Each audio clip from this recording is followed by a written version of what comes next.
Marathi story. मोर आणि बगडा। एकदा पावसाळ्याचे दिवस होते।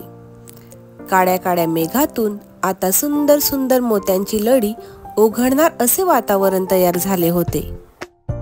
तेव्हा एका मोराने आपला सुंदरसा पिसारा फुलवला आणि थुई थुई करत तो आनंदाने नाचू लागला। स्वतःवर खूप खुश असलेल्या मोराने त्या दिवशी जवळ उभ्या असलेल्या बगड्याला उपहास करायला सुरुवात केली। तो म्हणाला, बगड्या, अरे तुझे पंख बघ, कसे राखेप्रमाणे मातकट आहेत, मळकट कडकट आहेत। मी बघ कसा सुंदर आहे। माझे पंखही सुंदर दिसतात, निळ्या, जांभळ्या, सोनेरी, इंद्रधनुष्याप्रमाणे, सगळ्या रंगांचे सुंदर मिश्रण, जणू राजाचा मखमली अंगरखाच। उलट तुझे रूप अगदी घाणेरडे आहे।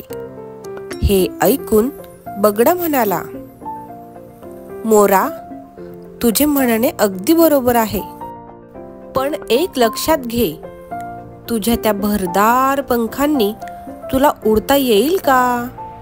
माझा आवाज एवढा आहे की चंद्रलोकापर्यंत पोहोचतो, पण तू जमिनीवरच रखडतोस, एखाद्या कोंबड्याप्रमाणे उकिरडे फुंकतोस। नुसत्या उंची पोशाखामुळे कुणीच मोठे होत नाही, हे लक्षात घे। गुण असणेही तेवढेच महत्त्वाचे ठरते। तात्पर्य, गुणांमुळेच मोठे होता येते, उगीचच केलेल्या बडेबाजीमुळे कोणीही मोठे होत नाही। गोष्ट आवडली असेल तर प्लीज लाईक करा, आमच्या चॅनलला सबस्क्राईब करा आणि बेल आयकॉनवर क्लिक करा आणि ह्या गोष्टीला शेअर करा। थँक्यू।